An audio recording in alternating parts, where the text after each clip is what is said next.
one, Mr. Speaker. Thank you. Mr. Speaker, I am sure that members across the House will wish to join me in offering our condolences to the families and friends of Andrea Christie, who died following the London attack, and Chris Bevington, who is among those killed in the terrorist attack in Sweden. And our thoughts are also with the family and friends of Hannah Bladen, who was murdered in Jerusalem last week. Mr. Speaker, this morning I had meetings with ministerial colleagues and others. In addition to my duties in this House, I shall have further such meetings later today. Alberto Costa. Thank you, Mr. Speaker. I would also like to join the Prime Minister in offering the condolences of the people of South Leicestershire and myself to the individuals and their families. Mr. Speaker, strong countries need strong economies. Yes. Strong countries need strong defences. Yes. Strong countries need strong leaders. Yes. As the nation prepares to go to the polls,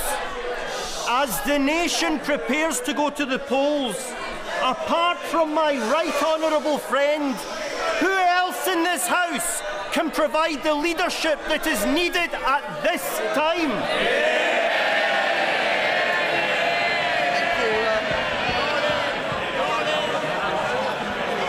My honourable friend is absolutely right. There are three things that a country needs: a strong economy, strong defence and strong, stable leadership. That's what our plans for Brexit and our plans for a stronger Britain will deliver. And that's what the Conservative Party will be offering at this election. And we will be out there fighting for every vote. Whereas the right honourable gentleman opposite would bankrupt our economy, weaken our defences, and is simply not fit to lead.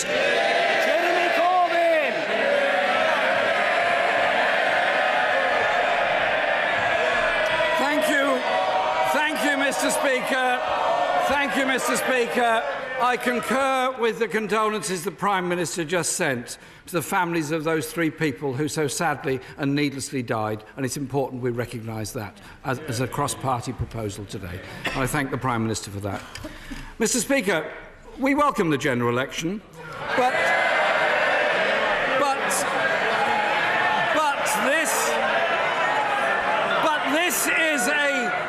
this is a Prime Minister who promised there wouldn't be one. A Prime Minister who cannot be trusted. She says it's about leadership, yet is refusing to defend her record in television debates.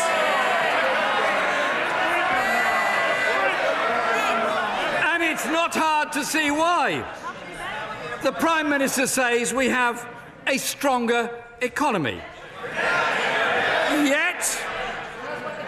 Yet she can't explain why people's wages are lower today than they were 10 years ago, or why more households are in debt, 6 million people earning less than the living wage, child poverty is up, pensioner poverty is up. So why are so many people getting poorer? Well, I can assure the right honourable gentleman. First of all, I would point out to the right honourable gentleman that I have been answering his questions and debating these matters every Wednesday that Parliament has been sitting since I became Prime Minister. And I will be taking out to the country in this campaign a proud record of a Conservative government. A stronger economy, an economy with the deficit nearly two-thirds down, with 30 million people with a tax cut, 4 million people taken out of income tax altogether, record levels of employment, and £1,250 more a year for pensioners. That's a record we can be proud of.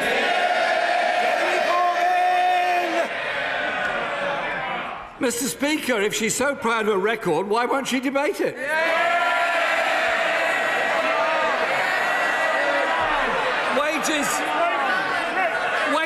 Wages are falling. More children are in poverty. And the last Tory manifesto, page 28, said, "We will work to eliminate child poverty." They only eliminated the child poverty targets, not child poverty. In 2010, they promised to eradicate the deficit by 2015. In 2015, they promised to eradicate the deficit by 2020. Austerity has failed. So does the Prime Minister know which year the deficit will now be eradicated?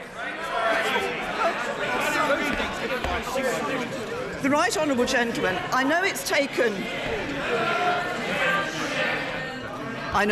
the Right Honourable Gentleman a little time to get the hang of these Prime Minister's questions, but I have to say to him that week in and week out, he stands up and asks me questions and I respond to those questions. And what with a stronger... Order! The Leader of the Opposition must be heard and the Prime Minister must be heard. The Prime Minister. A stronger economy with the deficit two-thirds down, but people will have a real choice at this election. They will have a choice between a Conservative government that has shown we can build a stronger economy and a Labour Party whose economic policy would bankrupt this country. And what voters know is that under Labour, it's ordinary working people who pay the price of the Labour Party. They pay it with their taxes, they pay it with their jobs, and they pay it with their children's futures. Only this year, the new Chancellor pledged to eradicate the deficit by 2022. I do admire Tory consistency. It's always 5 years in the future. Another Tory broken promise.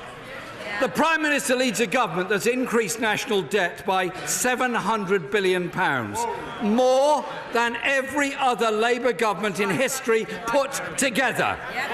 Debt has risen every year they've been in office. We know their economic plan was long-term. Does the Prime Minister want to tell us how far into the long term it will be before we get the debt falling? The Right Honourable Gentleman stands up and talks about a debt. This is a Labour Party that will be going into the election pledged to borrow an extra £500 billion.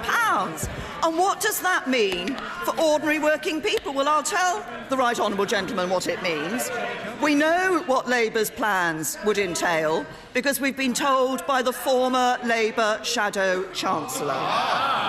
He said the following: if Labour were in power, you'd have to double income tax, you'd have to double national insurance, you'd have to double council tax, and you'd have to double VAT as well. That's Labour's plan for the economy. Jeremy Corbyn! All her government has delivered, Mr. Speaker, is more debt and less funding for schools and hospitals. Schools funding being cut for the first time in a generation. The Prime Minister is cutting £3 billion a year from school budgets by 2020. She says they've created a stronger economy. So why are there tax giveaways to the richest corporations while our children's schools are starved of the resources they need to educate our children for the future? He talks about levels of funding into schools and the NHS. There are record levels of funding going into schools and record levels of funding going into the NHS. But let's just talk about schools, because it's not just a question of funding, it's actually a question of the quality of education provided in the schools. 1.8 million more children are in good or outstanding schools under this Conservative government. That's 1.8 million more children with a better chance for their futures. What would Labour give us? The same old one-size-fits-all, local authority-run schools, no choice, good or bad, trust your luck. We don't trust to luck, and we won't trust the Labour Party. We'll provide a good school place for every child. Jeremy Corbyn! Parents taking their children back to school for the summer term, many will receive a letter from the school begging for funds to buy books and fund the school. The Conservative manifesto promised the amount of money following your child into school will be protected. It isn't. It's another Tory broken promise. For the first time in its history, Mr. Speaker, NHS funding per pupil, per patient will fall this year. The NHS has been put into an all-year-round crisis by this government. Why are more people waiting in pain and millions of elderly people not getting the care and the dignity that they deserve?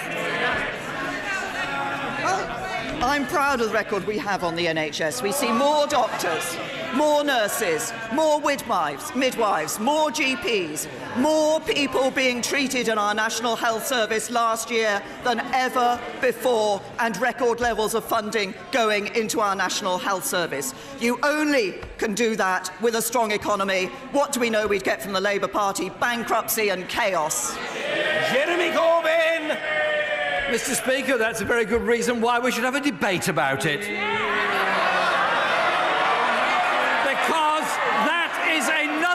Tory broken promise. A broken promise of the Tory manifesto, which said they will continue to spend more on the NHS in real terms. Say that to those waiting at A&E departments. Say that to those that can't leave hospital because social care is not available. Mr. Speaker, isn't the truth that over the last 7 years the Tories have broken every promise on living standards, the deficit, debt, the National Health Service and schools funding?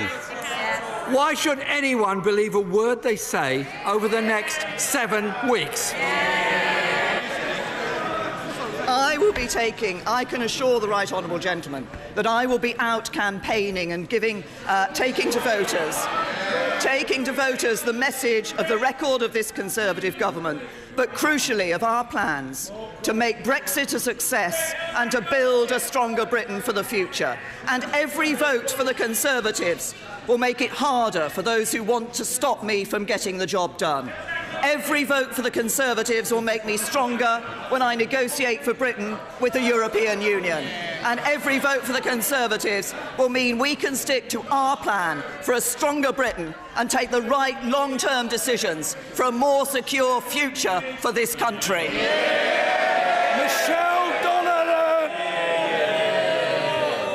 Thank you, Mr. Speaker. For years, I've been campaigning for fairer funding in Wiltshire schools. Will the Prime Minister please reaffirm her commitment to this and to a review of pupil premium to encompass other forms of key disadvantagement, such as being a young carer, mental health problems and bereavement? This way, we can create a country that will work for everyone. I know that my honourable friend, she raises a very important point. I know that she has campaigned long and hard in her constituency and worked hard for her constituents on this and other issues. What we do want to ensure is that young people, irrespective of their background, have the opportunity to make the most of their talents. And the point of our reforms is to try to end the postcode lottery in school funding and to support our plan for a fairer society where success is based on merit and not on privilege. She refers to the pupil premium. That is, of course, worth £2.5 billion a year. It's an important part of our policy because it does give schools extra support for pupils from disadvantaged backgrounds. But I think it's right that schools are best placed to prioritise the needs of their pupils and can use their funding to ensure that they're supporting any pupil facing disadvantage, financial or otherwise. Angus Robertson. May I join in the condolences extended by the Prime Minister and the leader of the Labour Party. Mr. Speaker, the tone and content of democratic debates, including a general election, is very important to all of us. So does the Prime Minister agree with me that political opponents are not saboteurs and that all elected mainstream parties and parliamentarians have a mandate and that that should be respected? In this House and in this Parliament, it is right that we have proper debate and scrutiny of proposals that are put forward by the government, and that arguments on both sides of the House are rightly challenged, and those discussions take place. But I say to the right honourable gentleman that what the British people, what the people of the United Kingdom voted for last year was for the UK to leave the European Union. We have set that process in motion. There is no turning back. But it is clear from statements that have been made by the Scottish Nationalists and others that they do want to use this House to try to frustrate that process. I will be asking the British people for a mandate to complete Brexit and to make a success of it. Angus Robertson. Speaker, it's disappointing the Prime Minister didn't take the opportunity to condemn in temperate language in describing other democratic politicians as... Well, there's heckling from the other side, and I think the Prime Minister should take the opportunity to underline something that we should all agree on, that describing people in the way that we've read in some daily newspapers by leading politicians is not acceptable. But, Mr. Speaker, most people know that the reason why we are actually having a general election is because of the woeful state of the Labour Party. If the Prime Minister is so confident that our hard Brexit, pro-austerity, anti-immigration case is right, then she should debate it with opposition leaders during the campaign. We look forward to the straight fight between the SNP and the Tories. Can the Prime Minister tell the people why she's running scared of a televised debate with Nicola Sturgeon?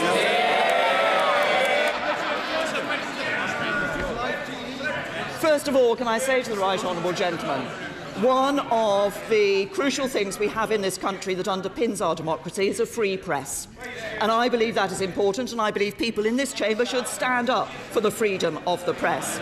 And as to the TV debates, I can assure the right honourable gentleman that I will be out there campaigning in every part of the United Kingdom, taking out there our proud record of a Conservative government that has delivered for every part of the United Kingdom. And I might suggest to the Scottish Nationalists that actually now is the time for them to put aside... Yes,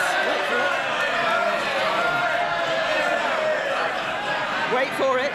Now is the time for them to put aside their tunnel vision on independence and actually explain to the Scottish people why under the SNP they're not putting as much money into the health service as they've been given from the UK. They're not exercising the powers they've been given, and Scottish education is getting worse. It's time they got back to the day job. Mary Robinson. Thank you, Mr. Speaker. I also welcome the announcement from the Prime Minister yesterday, and I look forward to the general election and taking my positive message to my constituents in Cheadle in June.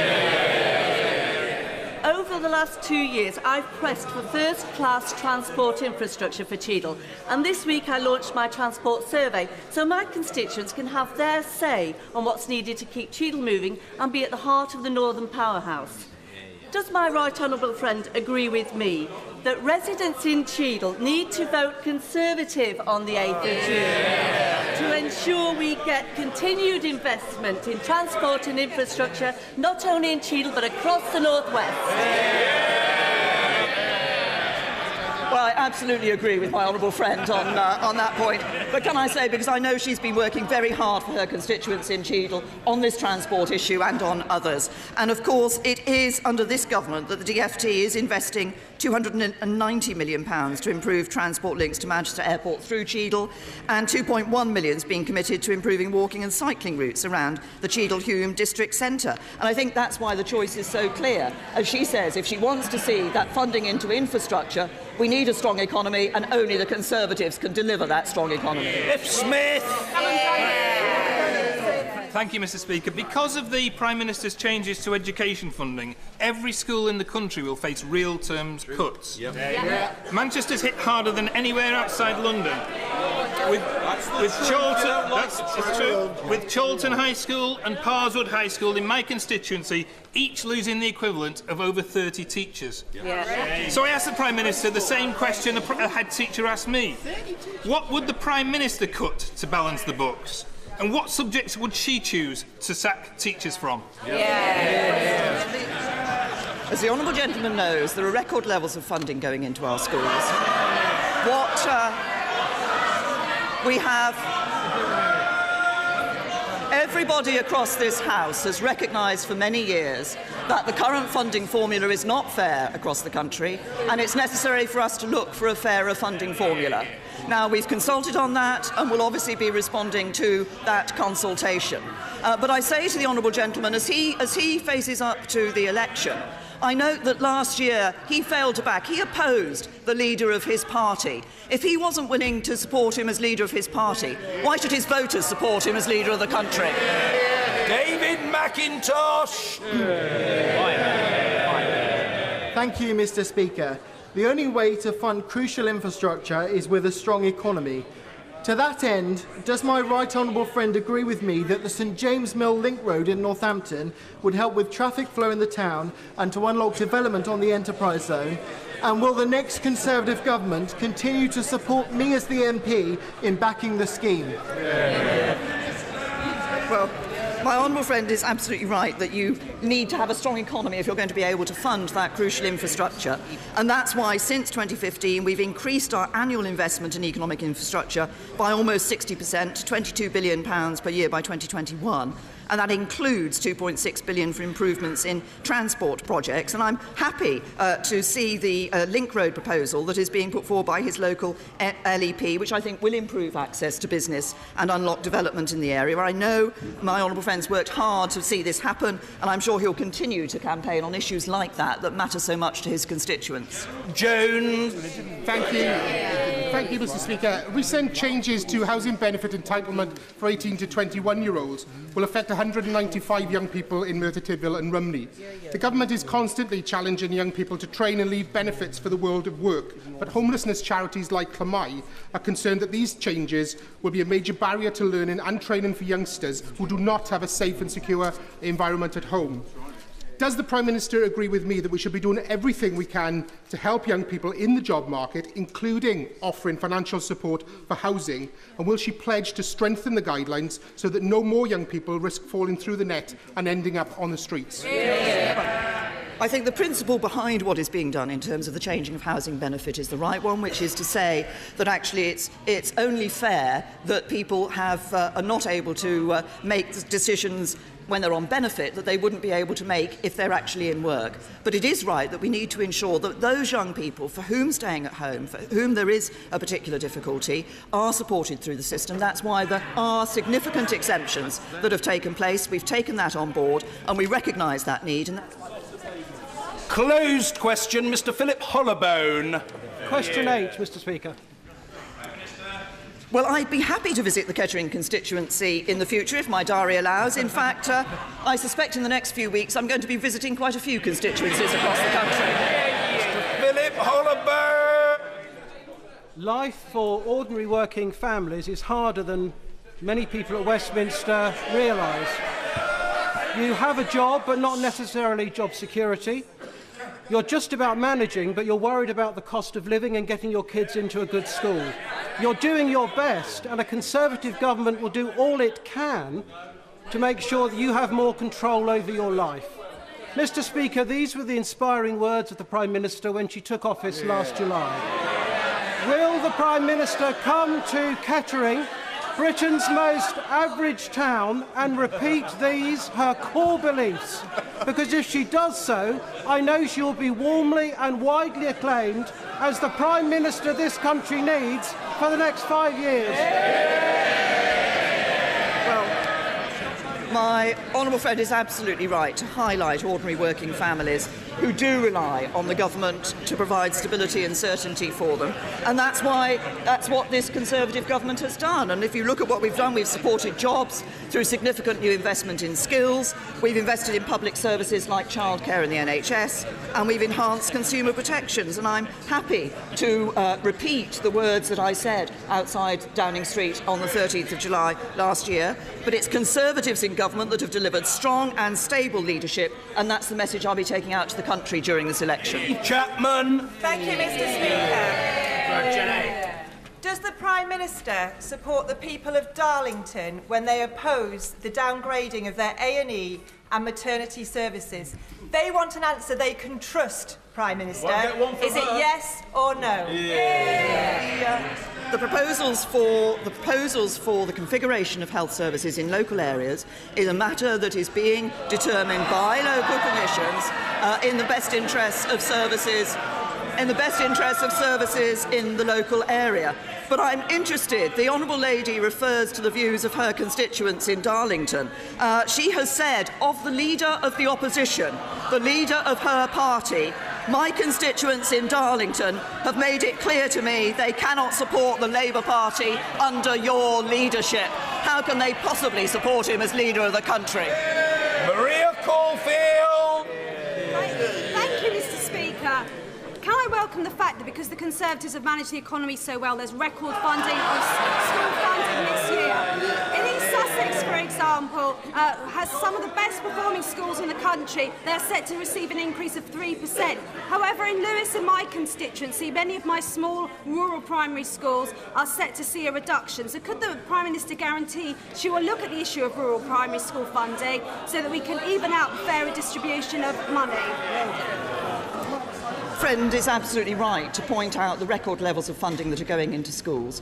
It is also the case, as I said earlier, that there has been over the years a general acceptance across this House that the current system of funding is not fair in certain parts of the country, and that's why we want to end that postcode lottery and look at a system that is fairer and more up-to-date, and a system that will support our plan for a society where progress is based on merit and not on privilege. But I'm very happy to look at the concerns. I recognise small rural schools particularly have particular issues, and I'm very happy to look at those concerns to ensure that we get the funding formula right and we can spread the money as fairly as possible. William Jones. Thank you, Mr. Speaker. Every school in Hyndburn is facing a massive budget cut. Why is a child in Hyndburn worth less than a child in Tory heartlands in the south?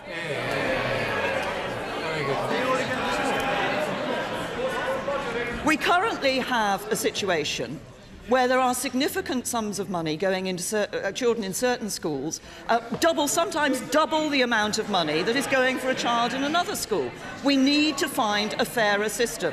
We have consulted on that system and we will be responding to that system. But I note from the honourable gentleman about what he has said about his leader, the leader of his party, the leader of the opposition. He said he's not fit to rule.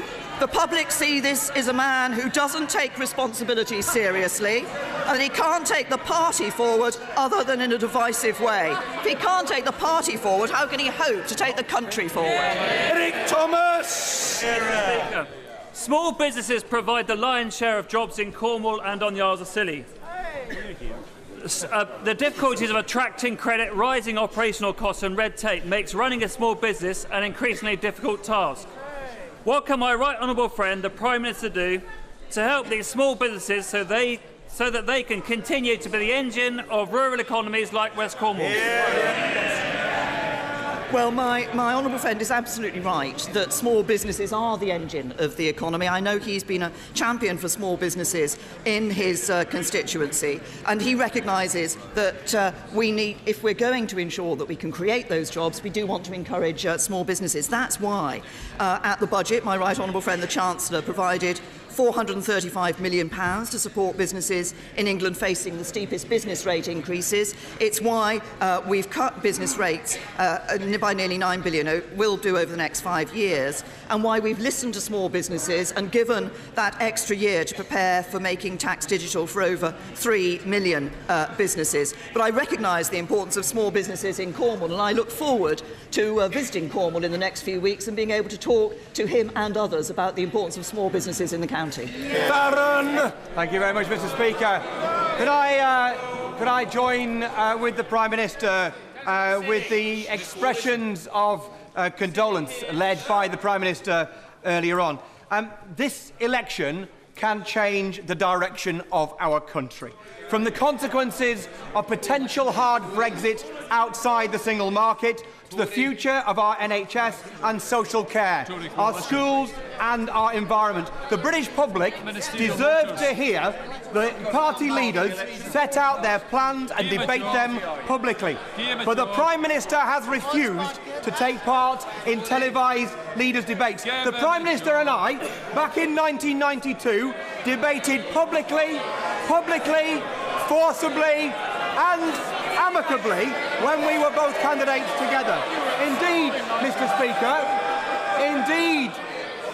indeed, Mr. Speaker, the Prime Minister called out the then incumbent who did not show up for some of those debates. Why will she not debate those issues publicly now? What is she scared of? I can assure the honourable gentleman that I will be debating these issues publicly across the country, as will every single member of the Conservative team. We will be taking a proud record of a Conservative government, but more than that, we'll be taking our plans for the future of this country, for making Brexit a success and for delivering a stronger Britain. And he talks about the possibility of changing the future of this country. What do we know that the leader of the Labour Party, the leader of the Liberal Democrats and the leader of the Scottish Nationalists have in common? Corbyn, Farron and Sturgeon.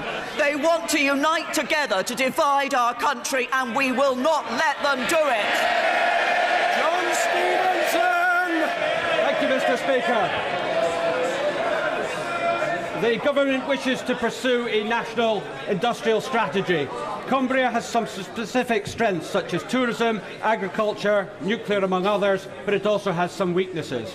In the next Parliament, would the Prime Minister agree that any industrial strategy must take into account regional and sub-regional factors, and would she be receptive to a Cumbrian industrial strategy which works within a national one?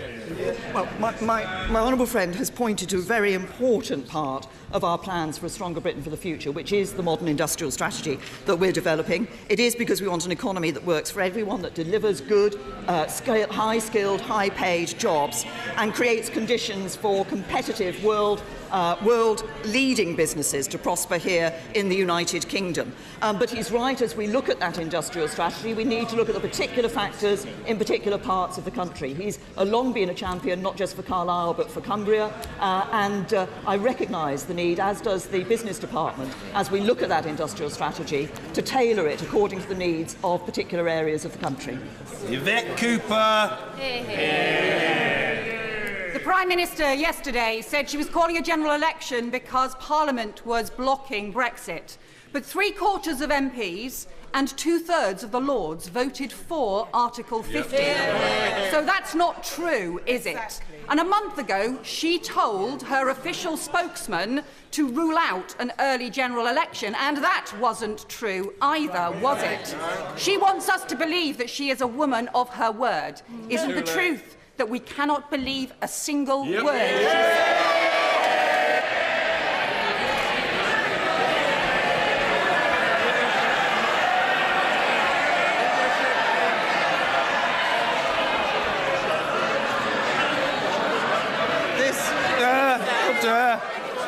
The House is rather overexcited. The question has been heard. The answer will be heard. The Prime Minister.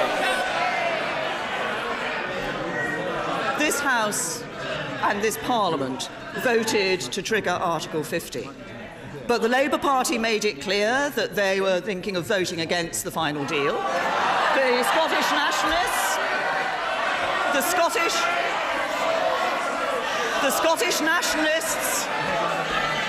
Scottish Nationalists have said that they will vote against the legislation necessary to leave the European Union. The Liberal Democrats say they're going to grind government to a standstill, and the House of Lords have threatened to stop us every inch of the way. I think it is right now to ask the British people to put their trust in me and the Conservative Party to deliver on their vote last year a Brexit plan that will make a success for this country and deliver a stronger, fairer global Britain in the future. Scully! Thank you, Mr. Speaker. Mr. Speaker, I've seen rats and fly tipping as a result of bins not having been emptied for up to 3 weeks across Lib Dem-run Sutton, following a shambolic change to their refuse collections. When bin collections gets in the national headlines, you know something's gone wrong. Does my right honourable friend agree with me that in accepting greater delegated powers, elected councillors must consult residents properly, plan major changes carefully and take full responsibility as accountable representatives when things go wrong? Well, I don't know about the howls of derision that were coming from the opposition benches, because my honourable friend raises a very important point on an issue that actually matters to people up and down the country. And it is our goal to reduce littering and litter in England, to make sure that our high streets, our villages, our parks are the cleanest and most pleasant places that they can be. We've published the first ever national litter strategy for England, and we're supporting comprehensive and frequent bin collections. But from what he says the Liberal Democrat-run Sutton Council is doing, it shows not only, as we already knew, that the Liberal Democrats charge the highest council taxes, but under the Liberal Democrats you pay more and get less. Patricia Gibson. Thank you, Mr. Speaker. Will the Prime Minister join the Scottish Government, North Ayrshire Council and all Ayrshire local authorities and pledge today to support the Ayrshire Growth Deal, which requires £350 million of investment targeted to regenerate Ayrshire and improve the lives and prospects of all the people of Ayrshire? Well, we have, as the Honourable Lady will know, we have already shown our commitment to growth deals in Scotland from the deals that have already been agreed. I understand that my right honourable friend, Secretary of State for Scotland, has met with the Scottish Government to discuss the growth deal for Ayrshire that she has referred to, and we're in discussion about that deal. But we've shown our commitment already through the deals that have already been struck, for example, for Aberdeen. Sir David Amis. As part of Southend's celebrations as the alternative city of culture, on the morning of Monday the 1st of May, stilt walkers will walk non-stop from Southend to number 10 Downing Street to raise money for the Music Men project to help people with learning difficulties, and also a charity for child refugees.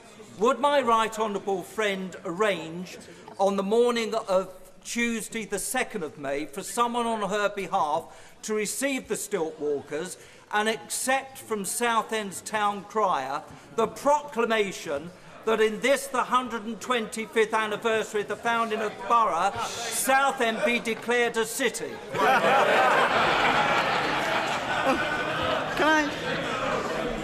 I say to my honourable friend, when I first heard this issue of the stilt walkers, I thought it sounded a bit of a tall order myself. But I'm sure they will be making great strides as they approach Downing Street, and we will look very carefully. I'm pleased to hear what he says about Southend celebrations, but also for the efforts that are being made to raise funds for very, very important causes. And we'll certainly look at what can be done in Downing Street when the stilt walkers arrive there. Dennis Skinner. Will the Prime Minister give a guarantee that no Tory MP who is under investigation by the police and the legal authorities over election expenses in the last general election be a candidate in this election? Because if she won't accept that, this is the most squalid election campaign that has happened in my lifetime.